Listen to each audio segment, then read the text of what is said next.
John, we were talking about the significant damage that's been done to the Iranian proxies over the past year and a half.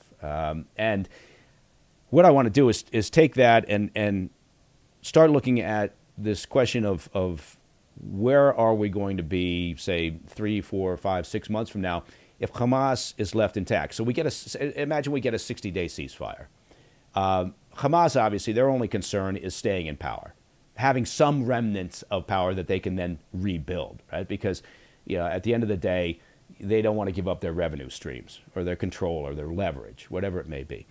So I guess let's examine that, if you don't mind, and I perhaps start with the question: if we do get a 60-day ceasefire and it holds, and it becomes more and more clear to the Israeli population that Hamas is sticking around, they're not going anywhere.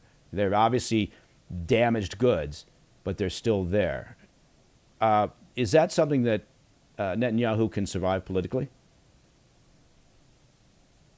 Well, I think it all depends. What's the ultimate context in which that is done? Listen, my own personal view, and I thought for a very long time, and I tried to come up with strategies to ensure Israel would have the time and space to do what it said it wanted to do, which is to smash Hamas's military formations, end its existence as a genuine Iranian-backed terror army right on Israel's doorstep, and then to take away its ability to govern inside of Gaza. I think we've reached that point now, Mike. I think we are reaching the point of diminishing returns in which Hamas no longer poses a serious threat to Israel and probably will not be able to pose a serious military threat to those Israeli communities on the border for a very long time to come. Just see what happened in this latest round with Iran.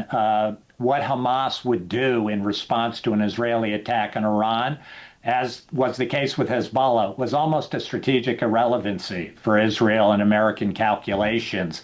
They weren't factors in trying to fake it because they've been so badly degraded as military organizations. So I think the only threat that Hamas poses right now is obviously to other Gazans.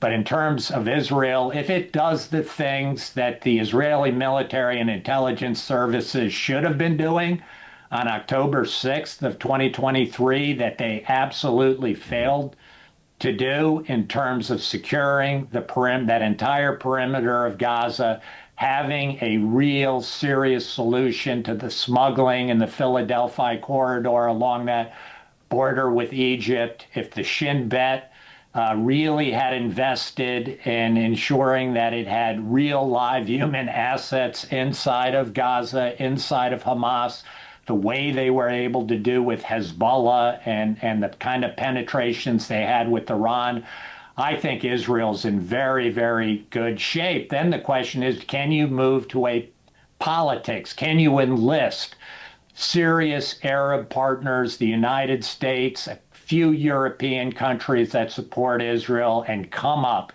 with a serious governing alternative and a plan, a DDR plan to demobilize and disarm Hamas through politics, through diplomacy, through the strength of a deal in which the Arabs come in, finally, at last, after decades, actually take some responsibility for the future of the Palestinian national movement. Hamas has already told the Egyptians that we don't have any more interest in governing Gaza. You want to bring in a non-Hamas technical government, that's fine. The real question is on that disarmament, and what do you do with those Hamas people still carrying weapons that want to be behind the scenes and yet still controlling the situation in hopes that someday they can make a comeback and reconstitute and rebuild. Again, if Israel does what it needs to do in shutting down the smuggling,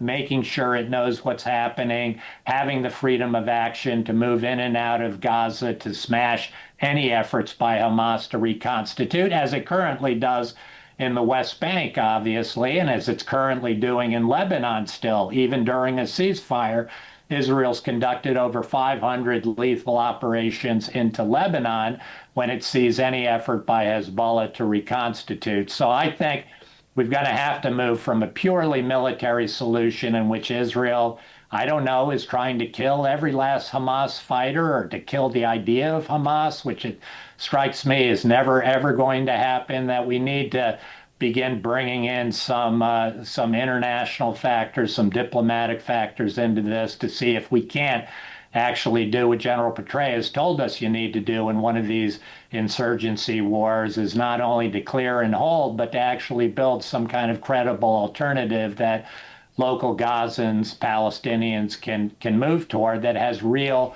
serious backing and international legitimacy. Hey, thanks for tuning in. If you enjoyed this video, don't forget to hit that like button and leave a comment, a really positive, nice, and kind comment. That would be appreciated. And if you're not already subscribed to our channel, make sure to subscribe and turn on notifications so you don't miss any of our daily updates.